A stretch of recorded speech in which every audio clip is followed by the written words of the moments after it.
Hey, how you doing? This is J Mike of jmikefitness.com, and also this video is being powered by Irish Envy, Notre Dame's #1 website for Notre Dame football fans. And also, let's not forget about Innovate.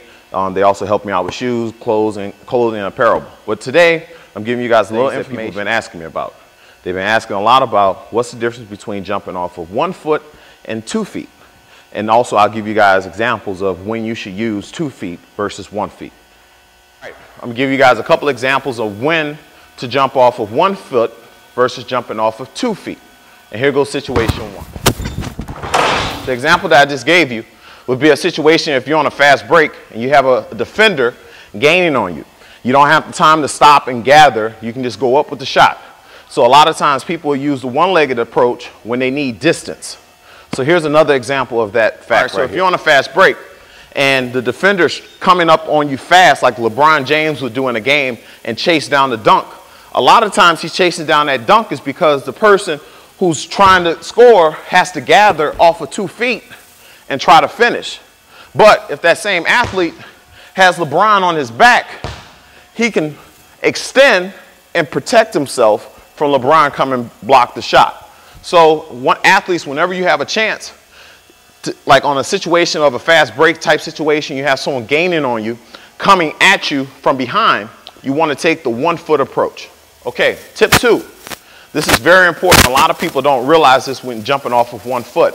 One of the biggest things in jumping off of 1 foot that can help you is try to make your knee hit your nose. Now, in theory, you're never going to really do that. But if you act like that every time you jump, your knee is going to hit you in the nose. It'll help you fully extend and maximize your full potential when jumping off of 1 leg. All right. That situation in particular, you would only have one choice. If you're going to finish, you're going to have to jump off of 2 feet. Trying to jump off of 1 foot in that situation, you're probably going to travel or you're not going to have enough room to gather enough momentum in order to explode at the rim. Okay, point 2 on this situation.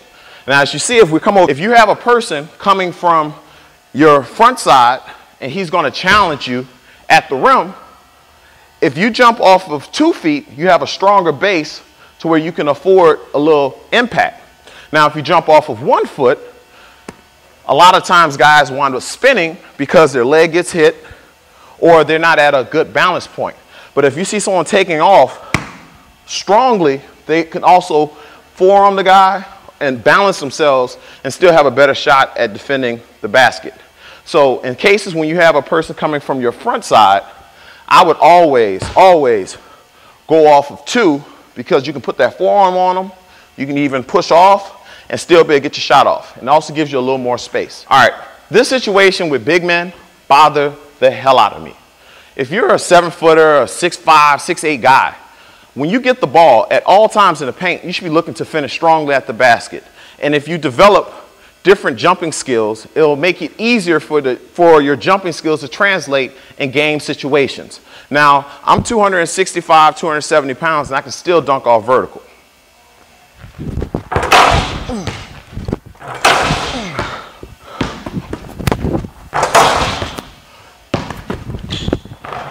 All right, a lot of times you see guys throw the ball off the backboard and the coaches will yell at them or get upset at them.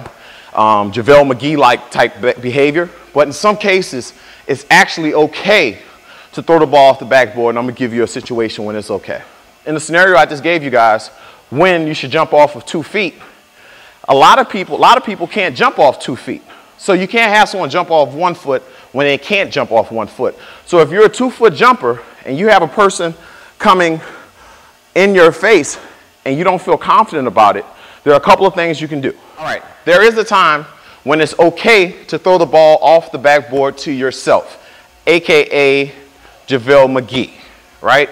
He does it sometimes when it's not necessary, but in some cases it actually can come in handy because if you're a jumper who's more explosive without the basketball, throwing it up off the backboard gives you a little more time to elevate and explode. Oh!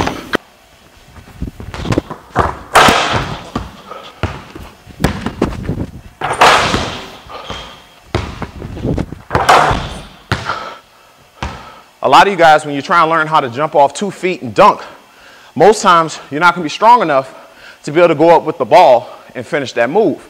So here's another alternative to work on your drop step two-hand dunk.